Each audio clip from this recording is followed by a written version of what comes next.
Hello and welcome to today's show. I'm going to be talking about accounting technology, and we're going to be diving into systems and operations with technology. How can you improve your firm and your bottom line by implementing what is available to us now in technology, including AI? And I am joined by none other than Matt Tait from Decimal, who has done a phenomenal job of implementing technology and pulling in AI aspects. He manages a large team and a huge client base and is doing it successfully with team satisfaction. So welcome to today's show, Matt Tait. We're glad you're here. Thanks for having me. I appreciate it. Oh, well, this is going to be a fun bit of time together because I would love to pick your brain in several different areas. And I think that everybody listening is going to be so curious about what has Matt done? Because you've done some really cool things. You've got a successful firm and you're setting some benchmarks and you're willing to talk about it. So Totally transparent. That's like amazing. And I've had a chance to get to know you and be around, probably about a year. So yeah, Matt, it has been. Yeah, and Matt, the evolution and decimal evolution, but I feel like an insider. So can you go ahead and tell everybody, Matt Tait and what you do, and tell us about Decimal? So, like you said, I'm Matt Tait. I'm the CEO of Decimal. We do, I'd say, bookkeeping, advisory, and tax for small businesses, usually in that 5 to really about 50 million in revenue mark. We do have some clients that are smaller. We even have some clients that are bigger. But a lot of our limitations are we don't go a ledger bigger than QuickBooks. So that $55 million company is probably ready for something else. But as long as they need QuickBooks, we'll help them. But we, like you mentioned, we haven't been doing this very long, 5.5 years, launched January of 2020. But we really, I'm not an accountant, and Jacob, my co-founder, also not an accountant.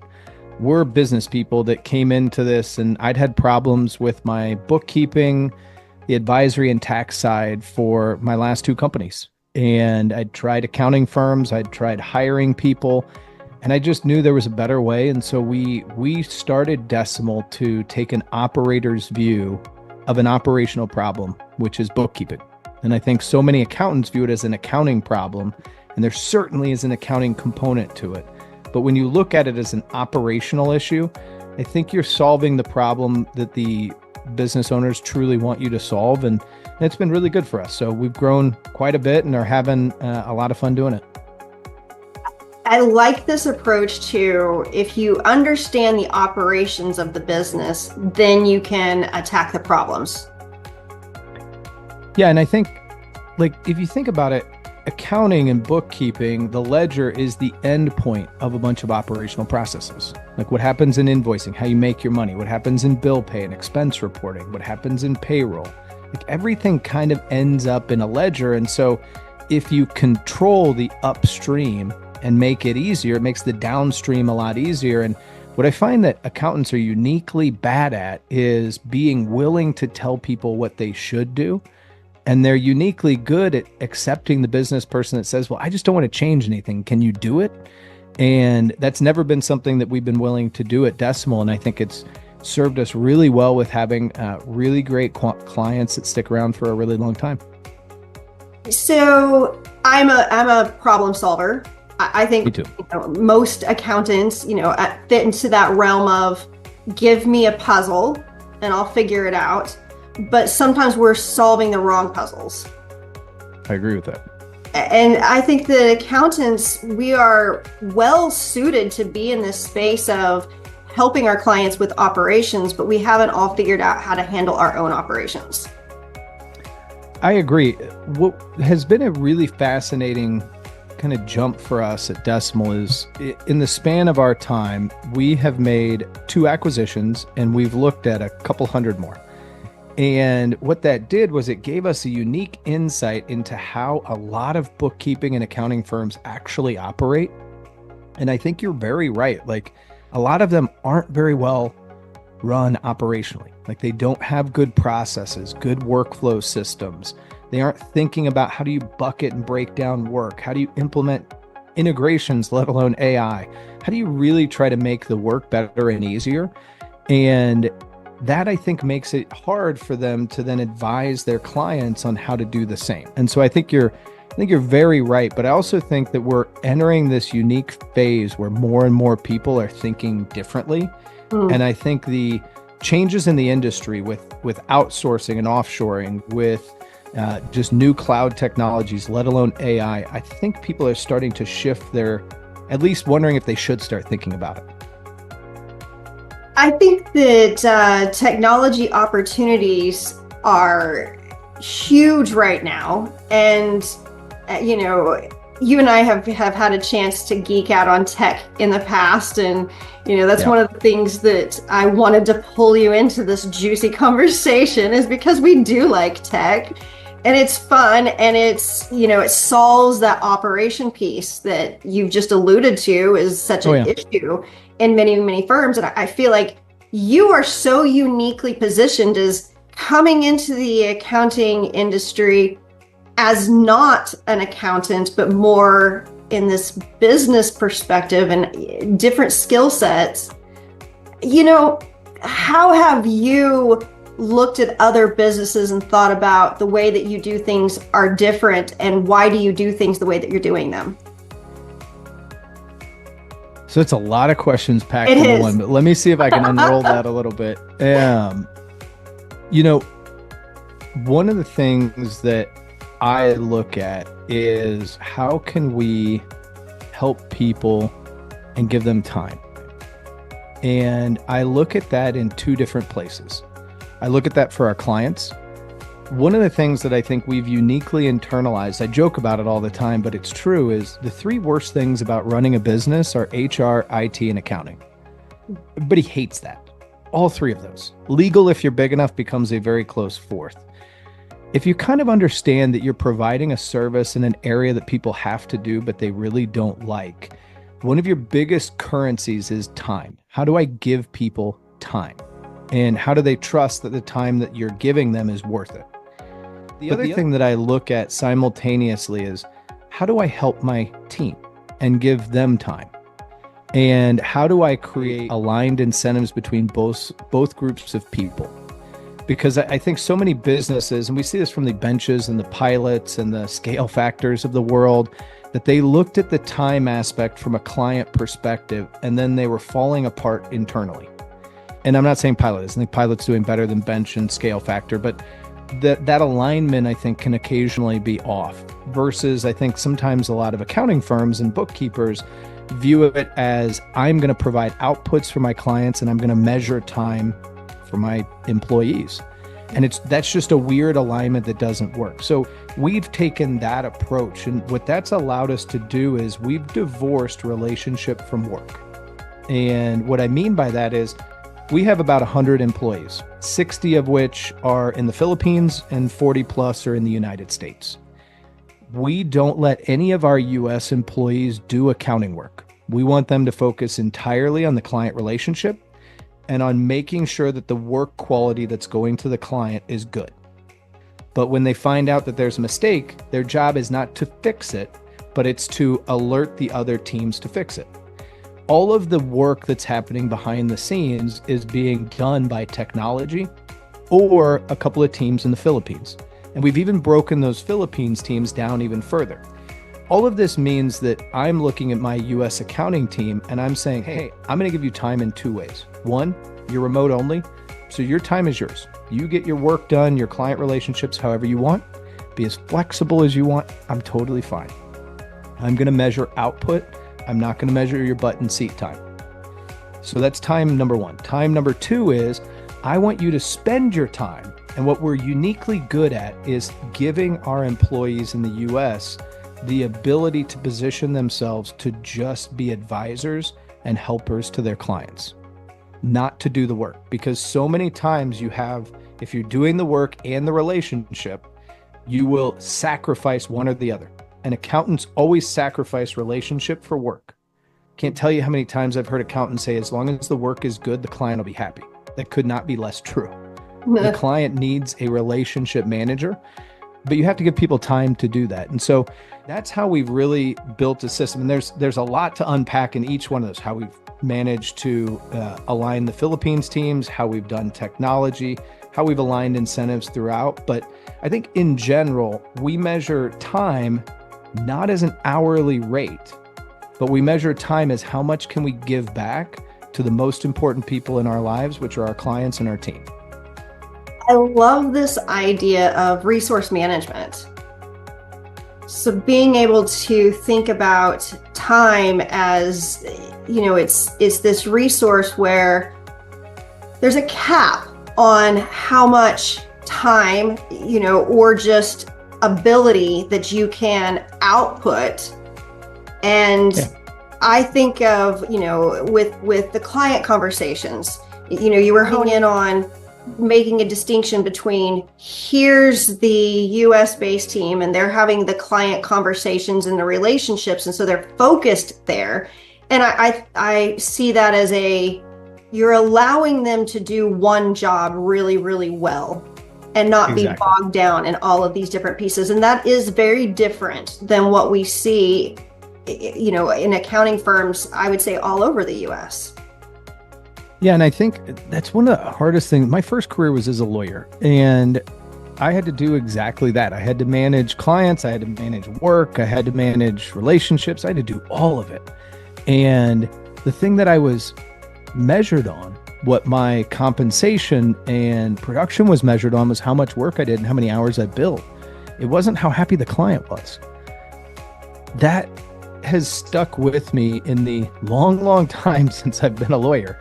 And we've applied that to Decimal. Is like, what matters the most is that you have happy clients that stick with you for a long time, which means they see continuing value, which also means that you're finding new ways to give them that value.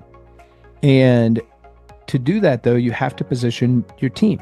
You have to put them in a position to do that, which means you have to give them the tools. You have to give them the help, the support structure, the management layers, the reporting. Like, we measure KPIs on how many emails you send a day, how quick your response time is, how quick your answer time is, we're measuring all of these things, how the quality of the output that you're giving a client, how happy the client is. Like, we want to know everything related to that relationship and the quality of the work. None of this, what I think people, and where I get into arguments with people is like, everybody will say the work should be great. At no point am I saying it shouldn't be. I'm saying the relationship should be great too. And it should be one person's job to manage the relationship and another person's to do the work. That also really helps your economics. Well, and I think that it makes sense from if you think about everybody has their own job, they can do well at that job. It's when you put an accountant in the spot and you're like, here, go onboard clients, go also get sales, and then make sure that you're creating an SOP and then train somebody. And, it's just like you start piling on these expectations that are unrealistic and you've got burnout. Well, and I think you mentioned it earlier, where technology is also changing really, really fast. And a lot of good things are coming out. And you and I have talked a lot about this. And I think it's the most exciting time to be in this industry. But the flip side of that coin is I actually think now it's harder to be a firm owner than it ever has been. Because not only do you have to measure all of these things and manage all of these things, but then you have to keep up with all the new stuff in the industry. Should I flip this out? Should I change that? How do I implement this? How do I do that? The number of hats you're wearing is increasing. And as a business owner, and you get this, like, business owners are the masters of juggling. When you add too many things to juggle, it all falls apart at some point. And that's what I think has actually made it harder. And that's one of the ways that Decimal is expanding its mission, is to actually work with and talk to people that want to either start their firm or are struggling and running their firm, and say, like, how can we actually help? How can we tell you how we're doing it, implement it? How do we help you operate the way that we do to give you the freedom to be happier? I really like the direction of this. And because you and I are both tech heads, I want to dig in there. And I love the conversation. I want to continue that in this operations conversation too. So from the perspective of operations need systems, you're talking about tech adoption, what have you put into place in order to help your firm? So there are core systems that I think are really important to us internally. So we view our tech stack as there's an internal tech stack and an external tech stack. Best example of external would be QuickBooks. Internal tech stack for us, the core workflow management system is Keeper. Yeah, my good friend Ben Stein runs Keeper. It's been a fantastic help for us. The fact that it integrates into the ledgers, now 3 ledgers, it integrates with QuickBooks, it integrates with Xero, and it integrates with Puzzle. It means that my team can all go manage workflow in one place. And that has been a huge help. It also means that our clients have a place to log in and where we can communicate. We don't have to send the emails that are like, here are the 8 transactions I need you to tell me about. Go look them up. Get back to me. I hope you do it, please. And it's made it a lot easier on both the client relationship as well as the team. So Keeper is number 1. It's been awesome. Number 2 is we use Front. Front is a shared inbox that we manage emails. It also means that, for instance, I've received this year 1 email from my team. Anytime somebody has something, they tag me on it. We're able to chat about the email in the system. We're able to assign it to people. It's just been a really good management system. It also has a really good API we can tap into and really good reporting so that we can manage and measure responsiveness. Because one of our key KPIs related to client relationships is our responsiveness level. Everybody talks about responsiveness, and when you're 1 person or 2, you can manage that. When you have almost 1,000 clients and 100 employees, you have to have the systems to do that and the infrastructure and habits around doing that to make it actually operationally effective. So Keeper, Front. We also use Salesforce.com for our CRM. Helps us manage sales prospects, stuff like that. Also has, you're going to notice this is a theme. Keeper has it as well. It has an open API that we can tap into, that we can pull all of our data into and create management layer reports and other systems around things. The 4th that stitches all of those together is Retool. It's a low-code, no-code system that layers on top of our own data lake that allows us to pull management reports. So I can view every Monday. My Monday is spent in team meetings. It's going over the KPI reports from the week and where are our sales? What do we need to focus on? Where's our churn or escalations? Where's our responsiveness? Where are all these things and what do we need to focus on? So I'm meeting with all the department heads, and then I meet with a broader group at the end of the day and we talk about what the focus should be for the week and how do we get to our level of excellence. And Retool allows us to do that. It also allows us to create systems. So one of our teams in the Philippines is a queue. So we run all of our bookkeeping, all of our bill pay, all of our payroll and tax filings through a queue system, which that is a group of people that doesn't have client-specific expertise, and they're just doing bookkeeping for every client. You can get about 80% done. That means that our delivery support, which does have client-specific knowledge in the Philippines, is only doing about 20% of the bookkeeping. So we've further broken out the work and the economics, and it has really become an efficient way to make sure that closes are happening efficiently, they're happening well, and that the teams are doing really well. The delivery support also is between the accounting managers in the US and that queue system. So all of that those are systems that we've been able to build and retool. So those are our 4 internal systems. I like that you're talking about systems, because anytime that you want to implement an idea, you've got to have a system that you put into place. And, hearing that you've got designated teams to be able to handle each phase in your system allows, again, for that level of confidence and that ability that happens after repetition. So I think that is something that's very unique to somebody who is not just a solopreneur who's hired a couple of people, but to be able to say, we want to be able to grow, we want to scale. And so anytime that I see a firm that is scaling successfully, it's because they've put these systems into place. It's because Once you have a system, you can have somebody now manage that system. And in your area, it sounds like you've got multiple people that are managing different systems. We do. And we're lucky. We have a tech team and a systems team that integrates all this stuff, that builds it, that when we decide, hey, we want to measure this new KPI, they put together the reports for us. I'm good at ideas. I'm not good at doing any of these things. But they've helped us to really understand how to manage the team. One thing that I'm going to say is when it comes to systems, a system, you have to look at it as a combination of technology or tool, process, and people. For a system to operate well, all three of those things have to be operating in conjunction. Too many times people pick a technology tool and number one, they're not very good at implementing it. Talked to a firm the other day that's 18 months into a carbon implementation. They asked me how long it took us to implement Keeper, and I said 3 months. And they said, well, how'd you do that? And I said, I told our team, here's our plan, here's what we're going to do, and you're going to have it implemented in 3 months. And they did it. They've worked in it. It wasn't all perfect, but it went well, and it's in a great spot now. Yep. You also have to specifically design the processes around how you're going to use those tools. And then you have to get the buy-in from your team. And that's not ordering them to do it. That's showing them why it's better.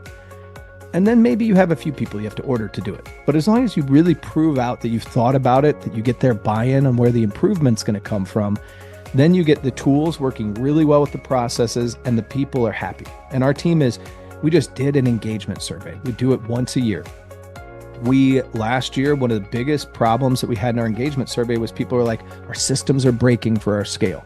This year was the best scores we've ever received. And I can't wait in a couple of weeks to get to show the team the results. And the year over year is unbelievable. It's like, guys, we listened, we put this in place. It took us a year to do it. But thank you for believing in us and our plan. Thank you for making it better because they all improved what we were doing. And we have that kind of team structure that's working really, really well. And in a remote company, when you have that, it's even more special. And you have to have the core mission of the company and the values that kind of underpin everybody working together to do that. And when you have systems in place and you're building towards something, part of it is you're listening to what is it that's not working, so that way we can put this new system into place. And being 100% remote means that you need systems that are going to work for everybody. And I don't know if you said you were 100% remote. I think I heard 100%. that. Okay, Yep. That's what I thought. But, and especially because you've got a time difference, you really need to have this opportunity to say, here's our systems, everybody work in your environments, in a way that makes sense to you. And that allows you to utilize technology, put the systems in place, keep the teams happy, focused on what they do best, and then grow that, have confidence. That creates, job satisfaction. And so it's this whole thing that it builds upon itself into this environment where you get these incredible results that you just are able to celebrate. It is. And it puts you in a position to get to choose. I was talking to a really good friend of mine, Dave Olson, who runs Nimble, and they're a really cool firm too. Great systems, great tech team. And we were talking about how we both kind of started this journey around the same time. And he is he's the type of human being we all wish we could be. Just awesome person. And as he's built out Nimble, they've added new things. They have some staffing company that they have created that helps other firms. They have an IT company. It gives you the ability to think of, how do we continue to do our core business well? How does Decimal continue to grow? And then how do we expand our mission? And that's the really cool thing, is when you've built that company and you look and you're like, all right, we can keep going. We're going to keep improving. Things are going to keep changing. But what's our what is the next step for us? And that's been the cool thing this year, is we have been able to look and say, we've got an and that is we're going to expand our mission, which is just making it easier to be in business, to specifically to bookkeeping and accounting firms. How do we help you? How do we help you use our system or operate the way that we are, or look at technology the way that we do, prepare for AI the way that we are. How do we really do that and reach our arms out and say, let's do this? And that's been and it's been a fun aspect to this year that I think is really cool. I think that that's a really good place to pick up and dive in a little deeper is, so you've got success on your side. And that success has came from trial and error. It's came from putting systems in place, understanding your teams, and then being able to think about how can we make it better. And oh my goodness, the sky's opened up and now we've got AI galore. Oh yeah.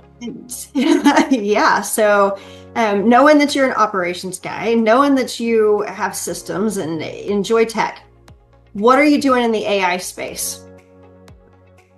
We're doing a lot of different things. And let me start by saying nothing is perfect. At the beginning of this year, as we were preparing for I sent my leadership team something that I bought on Amazon, which was a pencil holder with Post-its, all in the shape of a dumpster fire. And they all thought it was hilarious because it's just a general dumpster fire wherever you look. I think the biggest companies, smallest companies, we all feel that way.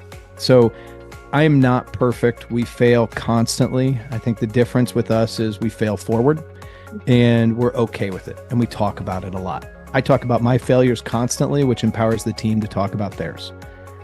AI, I think, is a really big opportunity in accounting.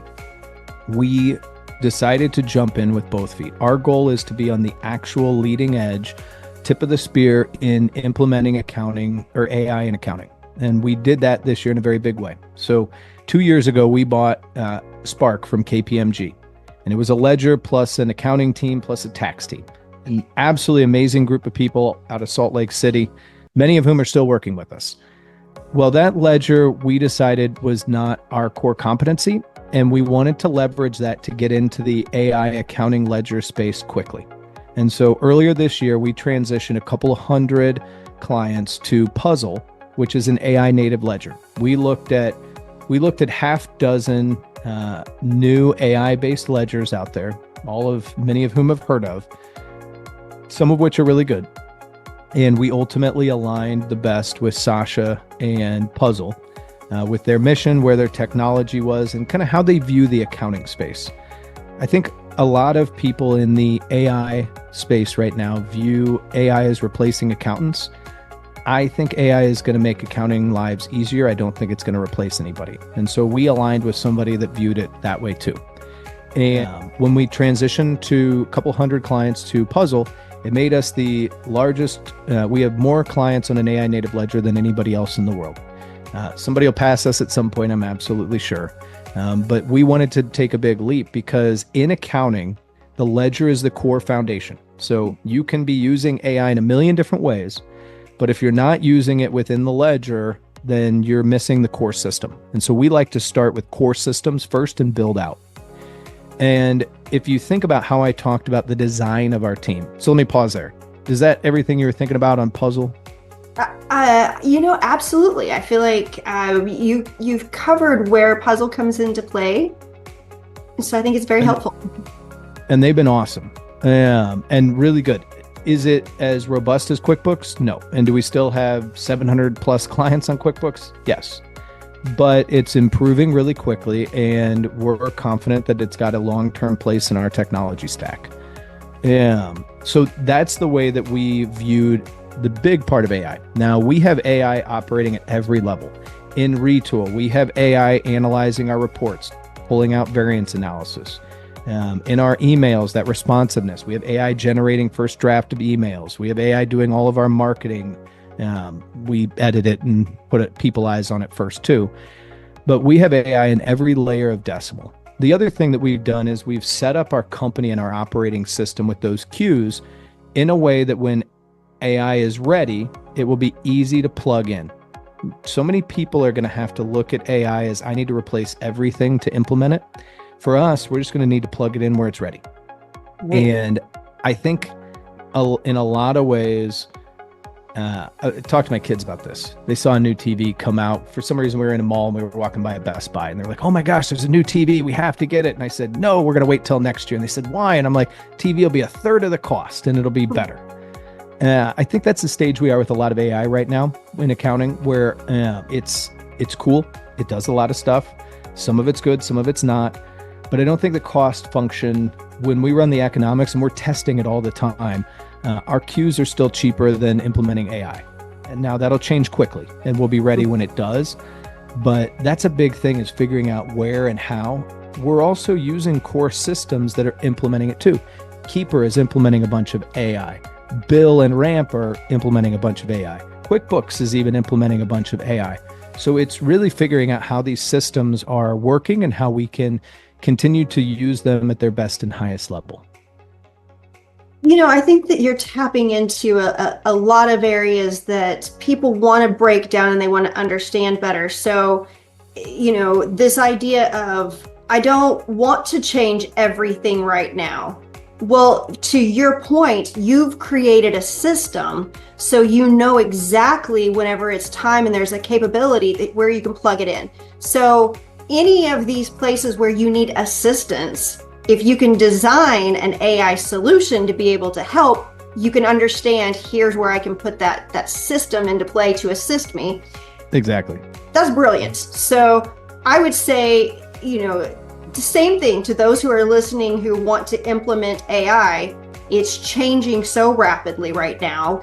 It's the worst that it's ever going to be right now. So firms like yours and, with mine being very open about what's working, what's not working, I think that that's where people need to lean into and listen, because it's not 100% yet. And it is disruptive if you're going to try and replace a system with something that, like you said, is not 100% yet. I would say, in my experience with AI in accounting right now, it's 60%, sometimes 70%. But I feel like that by the end of the year will have even improved. Oh, I agree.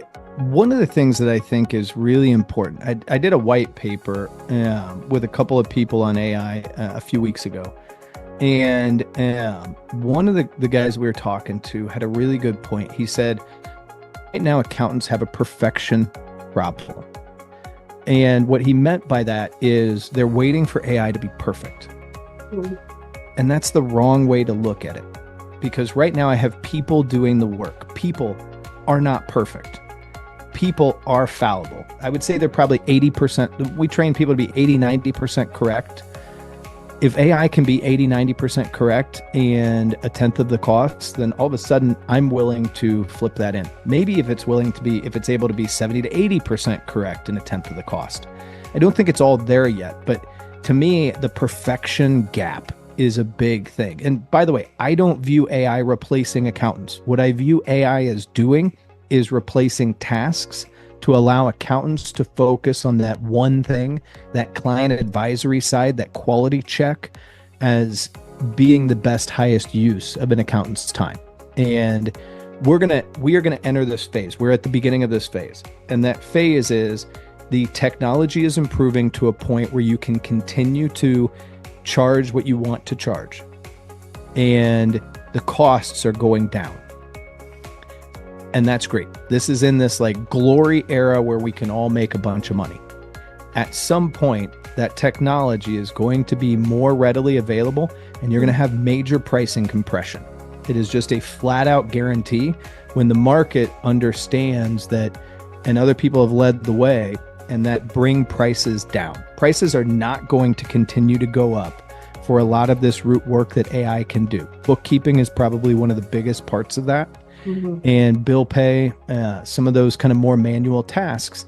So pricing compression is going to happen. If you have not improved your internal economics and internal tech stack to make it so that you can continue to have great margins at that price point, that's when we're going to see a massive flip in the market. Mm-hmm. And we can almost guarantee with the rate of change that accountants go through that that's going to happen.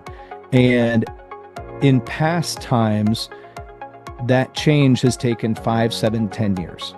With AI, it will be 3 to 5, if not less.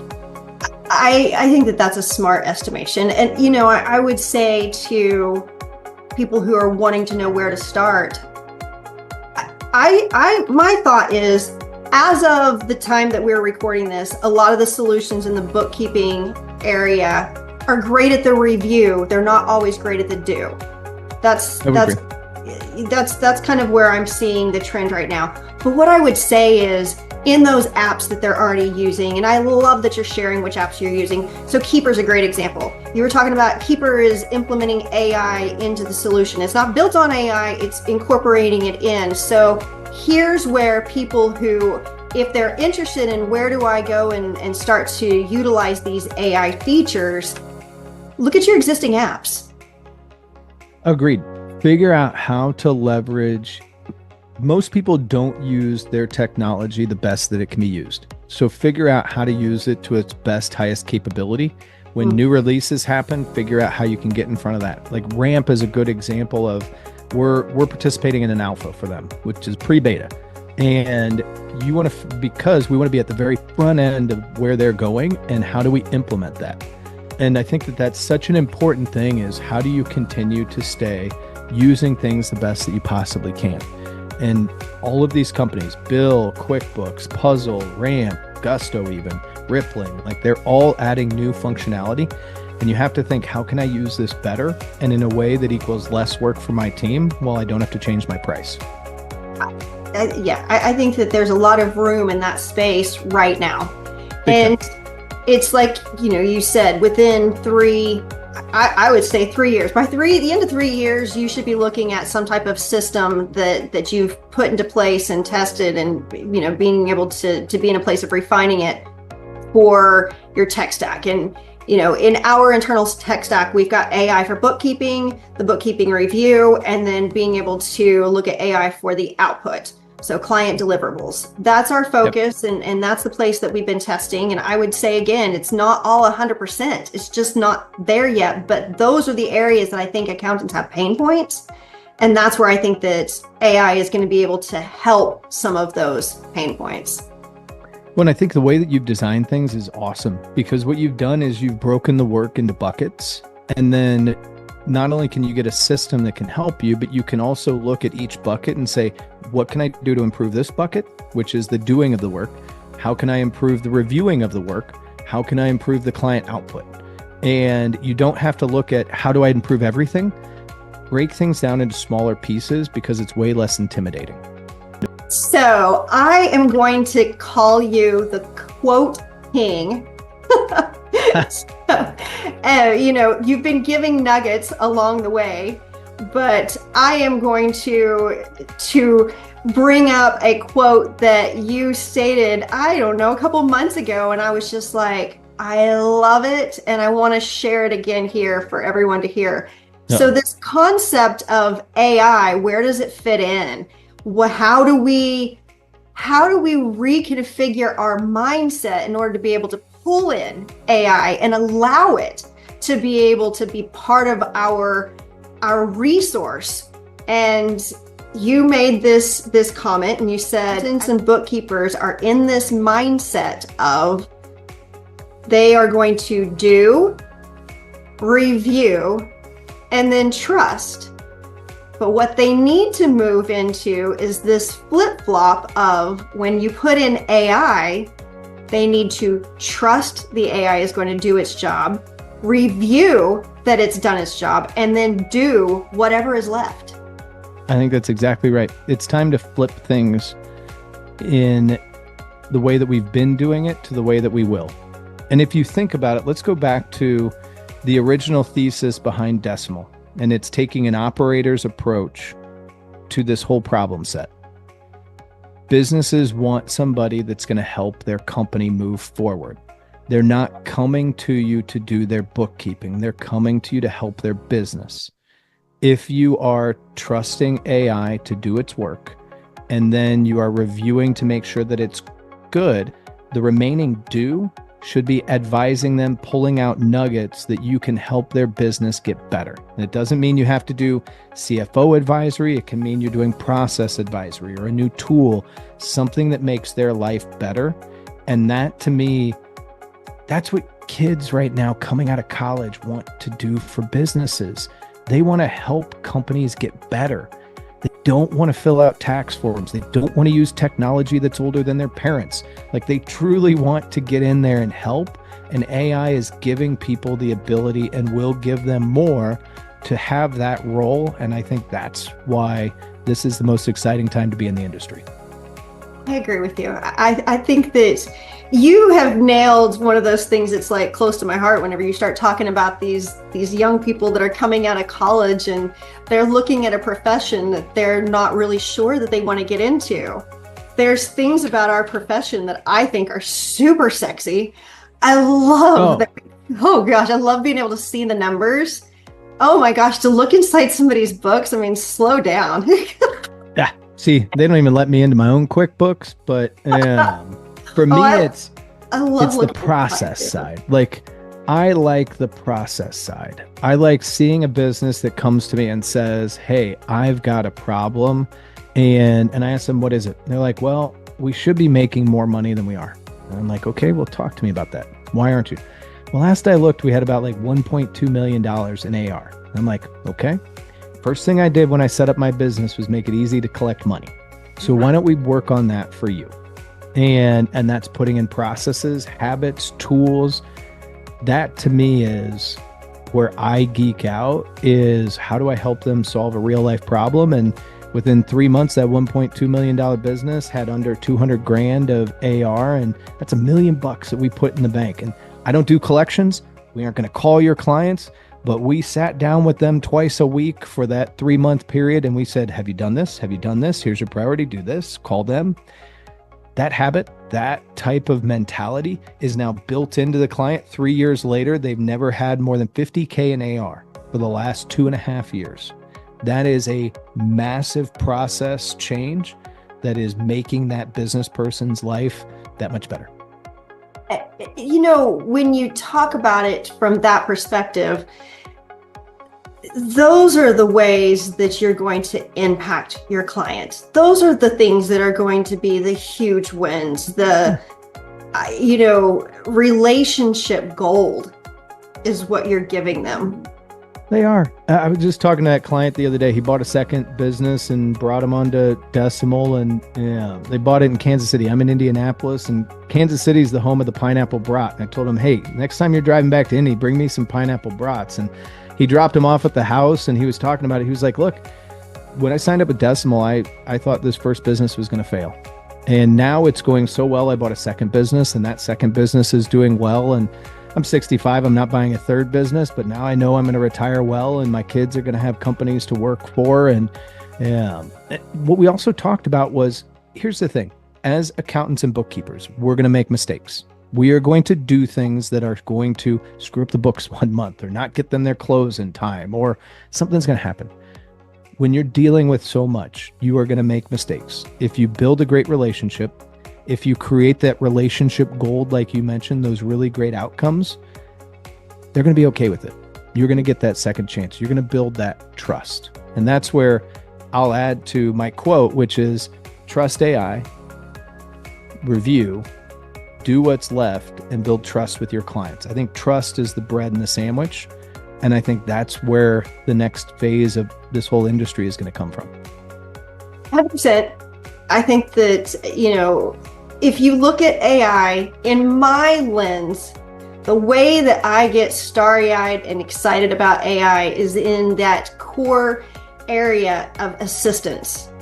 We need in our profession assistance to aggregate all of this data and to churn through it. And that's what AI does.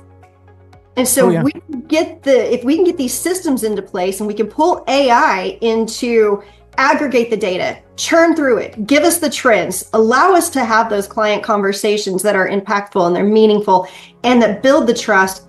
I agree with you. I feel like where we take the relationship pricing, I think that's what Don Brolin calls it, is relationship pricing. It's like, well, that's brilliant too, because that's exactly now what you're doing is you're having a relationship with the client.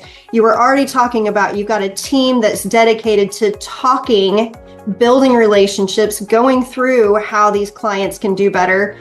I think that is the direction that the accounting profession is moving into. It's in the client experience. I think client experience is the next phase of things. And here's what I think is also really important. Define that yourself. Very clearly define what client experience means to you. We don't have enough time on here for me to just tell you what our entire design is, but we have a very specific client experience model for everything that we do, and we measure ourselves based on that. And I think that's another thing people need to really do is don't take these vague terms and run with them. Take these vague terms and get very specific in how you define them. I think that is a phenomenal place to start wrapping things because, systems is what we've been talking about over and over again. Yeah. And, you're talking about a system for your client experience, that is something that you've defined. What is that client delivery that you want to give? Is it in a particular industry? I think about travel agents, or, that could be a focus. How would you deliver excellence to that industry? So it doesn't really matter where you're going with it, but I love that you are honing in on this idea of find it for yourself, because that's what's genuine and that you can actually do for your clients. Is if it's impactful to you, then it's going to be impactful to somebody else. I think that's exactly right. Well, Matt, thank you so much for your time. I really appreciate it. Well, absolutely. And I appreciate you being so brave and telling us everything behind the scenes, which tech you're using, how you're implementing that tech, and also acknowledging that, we're in a space that things are changing quickly. They are. And that's where, to me, anytime I can help. So anybody that listens to this or has anything, if they want to reach out on LinkedIn or reach out to you and you can give them my email address, I'm willing to show everything that we're doing. I'm willing to talk through every aspect of it to anybody that is transforming the cash practice of a big firm, starting their own firm, running a firm, whatever it is. I would like to help because it's hard and it's scary, and I understand that. And we're not getting it perfect, but we've done enough that I think it'd be helpful. Absolutely. And thank you. Hello, all of my accounting and technology enthusiasts. I just wrapped up an amazing interview that you're going to want to tune in to hear. It was with Matt Tait from Decimal, and he was talking about all of the innards in his firm, from people to systems to technology, and then adoption of AI. I think that you're going to love what he had to share. He is a wealth of information and genuinely wants our profession to do well. So lots of goodies, including which tools he's using inside of his tech stack. So make sure to tune in and find out more about how you could also incorporate these same concepts into your accounting firm.